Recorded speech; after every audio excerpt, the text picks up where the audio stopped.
नमस्कार प्यारे बच्चों, मैं फिर से आ गई हूँ एक और छोटा सा पपेट।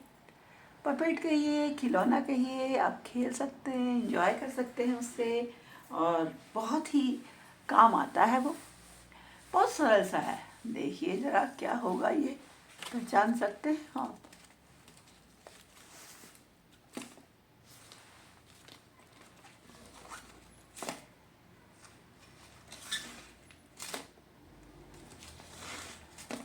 ये तो ये बहुत सरल सा है, बहुत सरल। तो इसको बनाने में ना तो मेहनत ज़्यादा है, ना कोई कठिनाई ज़्यादा है, और काम भी बहुत सीधा साधा और मज़ेदार है। और ये पहचान ही गए होंगे हम, क्या है ये?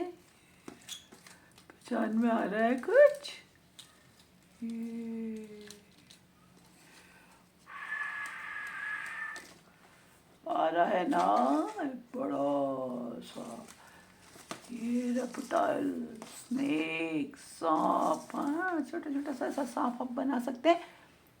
कई तरह के रंगों का बना सकते हैं, लेकिन मैं, क्योंकि आप जानते हैं मैं तो बड़ी कंजूस हूँ, कुछ फेंकती ही नहीं हो, तो मेरे पास तो एक पेपर बैग आया था, मैंने उसका इस्तेमाल कर लिया। देखो ये उस पेपर बैग की मैंने पट्टियाँ काट ली हैं, 2 लंबी लंबी पट्टियाँ, ये 3-3 फुट की पट्टियाँ काट ली हैं। 3-3 फुट की पट्टियाँ काट ली हैं। जितनी लंबी अपने पट्टियाँ काट सकते हैं, आपके ऊपर है ये, आप कितना पट्टियाँ काट सकते हैं, कितनी बड़ी पट्टी आपको लगानी है, कितना बड़ा स्नेक आप बनाना चाहते हैं, ये आपका। और है बहुत सरल। ऐसे हमको 2 लंबी पट्टियाँ चाहिए, एक कुछ इस तरह का चेहरा, एक ऐसा कट लगा हुआ चेहरे के लिए चाहिए, एक ऐसा कटा हुआ टुकड़ा पूंछ पत्ती जैसा पूंछ के लिए चाहिए, और एक ऐसा टुकड़ा चाहिए जिसको बाद में काटेंगे, जिससे हम बनेंगे इसकी जीभ।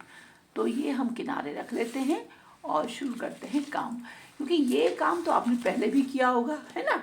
सबसे पहले हम इसकी बॉडी बनाते हैं, और इसके लिए हमको चाहिए फेविकॉल, ताकि जल्दी से इसको चिपकाया जा सके। देखिए, एक पट्टी के ऐसे और एक ऐसे, ये ऐसे चिपका देनी है। समझ में आ गया? ये हमने चिपका दी, दिख तो रहा होगा। अब हमने क्या करना है, इसको एक के ऊपर एक ऐसे करके रखना है। देखो ये वाली पट्टी को पहले हमने इधर रखा, और इसको बराबर एक के ऐसे करा, मोड़ लिया। अब इस पट्टी को इसके ऊपर से ले जाएंगे। जब मैं छोटी थी ना, तो इस हम बाल बनाने में मुझे मेरी मम्मी जो है ऐसे बना करके बहुत सारे देर तक पूरे 2 रिबन को ऐसे आधे से करती थी, और उसको ऐसे खींच के गांठ लगाती थी, तो गुलाब का फूल बन जाता था। और बड़ी छोटी सी, बड़ी खुश कि हाँ, मैं तो गुलाब के फूल लगा के ले जा रही हूँ बाल में। तो ऐसा मुझे अभी भी याद है ये। तो बस ऐसे ही आपने करना है, एक बार ये एक के ऊपर एक, इसको बराबर बराबर लाना है, और इसको अच्छे से बैठा लेना है क्लिप में, ये, ताकि ये इस तरह बनता रहे। एक बार ये आ जाए सीध में, और एक बार ये ऐसे चले जाए। समझ में आ रहा है ना? ये बस एक के ऊपर एक जाना है इसने, कि इस बार ये इधर आया तो अगली बार ये इधर आएगा, पिछली बार ये नीचे आया तो आपकी बार ये ऊपर आ जाएगा। एक के ऊपर एक आते रहना है इन्होंने, ऐसे ही हमने इसको मोड़ते जाना है। केवल पहली बार ग्लू लगाया था जब इनको चिपकाया था, और अब हमको ग्लू लगाने की अंत में ज़रूरत पड़ेगी। बस ये ऐसे नहीं लपेट लेना है, ऐसे ही एक के ऊपर एक लपेटते हुए जाना है, ताकि एक जिगजैग चेन बन जाए, स्प्रिंग जैसा बन जाता है ना। स्प्रिंग देखा कभी? ऐसे उछलता है, ये भी स्प्रिंग की तरह उछल जाता है।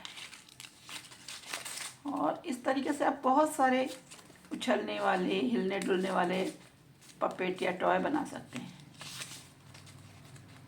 ये देखिए, समझ में आ रहा है? ये हम ऐसे मोड़ते जाएंगे, बस एक के ऊपर एक ओवरलैप करते जाएंगे।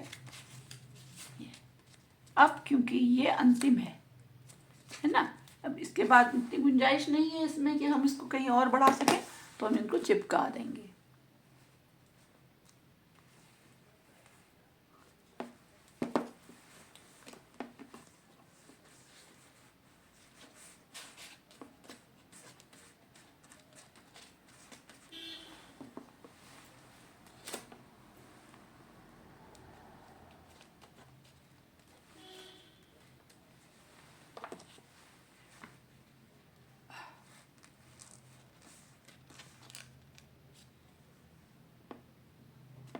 ये हमने चिपका दिया है और एक्स्ट्रा हिस्सा ये निकाल लिया है। ये फालतू हिस्सा निकल गया। अभी आपका ऐसे हो रहा है ना, ये देखिए जैसे इसमें लगा हुआ है।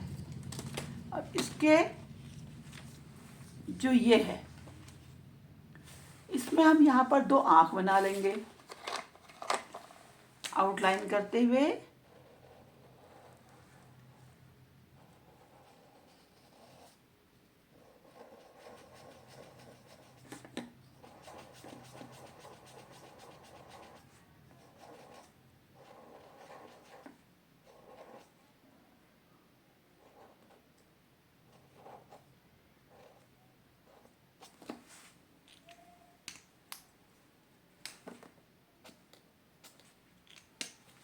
कुछ इस तरह से हमने ये बना लिया।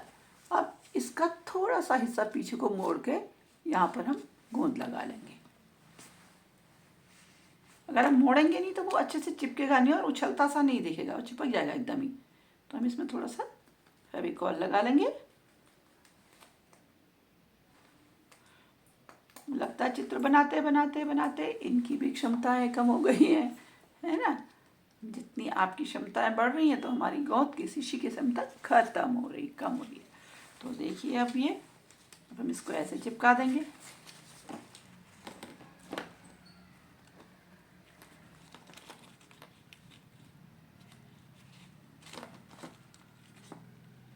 दिख रहा है। और एक ये पूंछ जैसी बनाई थी हमने, इसको हम इस तरह से मोड़कर इसको पीछे चिपका देंगे इधर वाले में।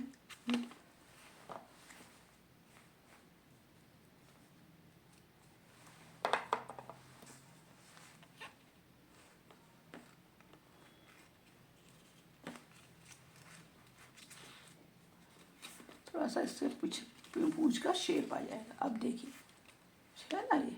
अब इसमें केवल एक चीज़ रह गई है जो हमने बनानी है, और वो है इसकी जीभ, जो बड़ी ही खतरनाक सी दिखती है। आपने देखा कैसी 2 हिस्सों में बटी सी जीभ होती है इसकी।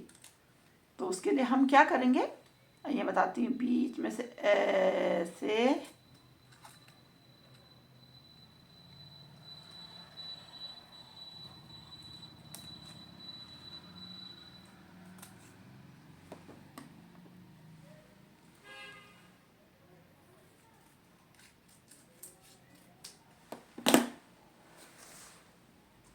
ऐसे कट लेंगे और इसको पूरा इसमें ऐसे चिपका देंगे।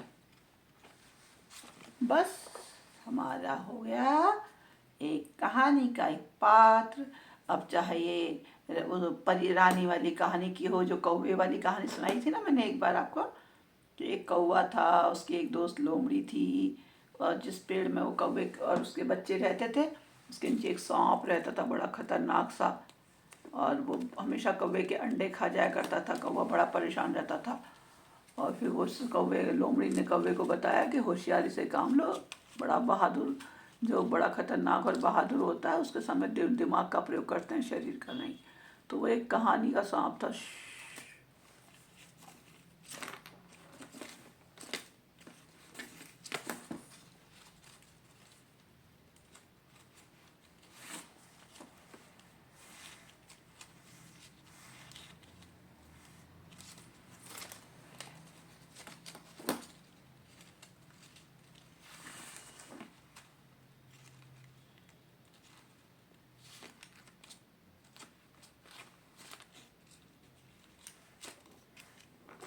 अरे बाप रे, दिख रहा है कुछ, पकड़ लो इसे। ये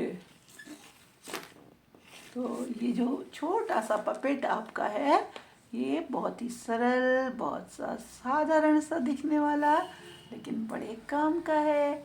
जब हम पढ़ते समय, कुछ करते समय कोई किसी कहानी सुनते हैं जिसमें सांप का जिक्र हो, जिसमें कहीं इसकी होशियारी, कहीं इसकी सरलता, कहीं इसकी चालाकी, बहुत सारी कहानियाँ हैं, तो हम वहाँ पर इनका प्रयोग कर सकते हैं। और खेलने में भी अपने खिलौने के रूप में प्रयोग कर सकते हैं। देखो रद्दी कागज़ का बना है, फट गया तो कोई नहीं, दोबारा बना लेंगे, और जितने बार बनाएंगे उतना खूबसूरत बनेगा।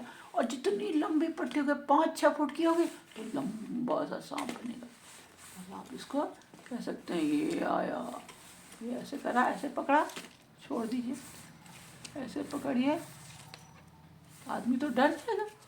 वो क्या आया, इसको ऐसे पकड़िए, वो आया।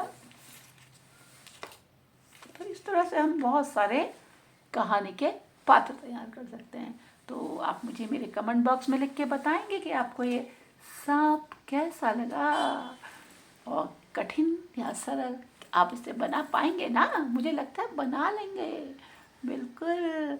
ये ऐसा सरल इसीलिए मैंने चुना है कि आप इसको बना पाएँ। तो जब आप इसको बनाएंगे और तो मैं कमेंट में यह लिख कर भी बताएंगे कि आपने ये बनाया तो किन किन चीज़ों से बनाया, क्या आप इसके लिए कोई खरीद कर लाए पेपर। देखो हमें सब सीखना है बच्चों, तो पुरानी चीज़ों का प्रयोग करके सीख सकते हैं। बाद में आप परफेक्शन आ जाए आपके हाथों में, एकदम अच्छा बनाने लगे, उसके बाद आप खरीद कर बना सकते हैं सजावट के काम के लिए, किसी कार्यशाला के लिए, किसी भाई आप इसका बाद में बिजनेस भी कर सकते हैं ऐसे बहुत सारे अच्छे कागज़ से बनाकर। पुराने कागज़ का भी बहुत अच्छे तरीके से प्रयोग करके भी बना सकते हैं। आजकल तो इको फ्रेंडली टाइम है, आप कुछ भी बर्बाद ना होने दें, उनसे कुछ नया बनाते के हैं तो आपकी तारीफ ही होगी। हर कोई कहेगा देखो कितना होशियार है बच्चा। तो आप ये सब बनाएंगे और मुझे बनाकर मेरे कमेंट बॉक्स में लिख कर बताएंगे कि आप कैसा लगा, आपने जो बनाया वो कैसा था, उसके साथ आपका कैसा अनुभव रहा। और चैनल को लाइक सब्सक्राइब और शेयर तो करना ही है आपको, ताकि आपके सारे साथी इस चीज़ों को देख सकें और सीख सकें। देखो केवल मुझे आना ज़रूरी नहीं है और मुझे आकर कोई फ़ायदा नहीं है। अगर मैं आपको ना बताऊं और आप अपने साथियों को ना बताएं तो फिर आपका सीखना भी बेकार है। चीज़ें तो ऐसे ही सीखी जाती हैं और ऐसे ही बढ़ती हैं। आप मैंने सीखा, मैंने आपको सिखाया, आपने अपने साथियों को सिखाया, आपके साथी अपने साथियों को सिखाएंगे। इस तरह से ज्ञान बढ़ता है हर चीज़ में, केवल इसी चीज़ में नहीं, हर चीज़ में। छोटी से छोटी, बड़ी से बड़ी चीज़ ऐसे ही सीखी जाती है और ऐसे ही उसका प्रचार प्रसार भी होता है। तो सीखना, समझना, सिखाना बहुत ज़रूरी है और लाइक शेयर और सब्सक्राइब करना भी उतना ही ज़रूरी है। अभी मैं बहुत जल्दी एक नया वीडियो लेके फिर से आऊँगी, कोई छोटा सा पपेट सरल और सुंदर सा लेकर आपके सामने। तब तक के लिए आपसे विदा लेती हूँ। Bye bye.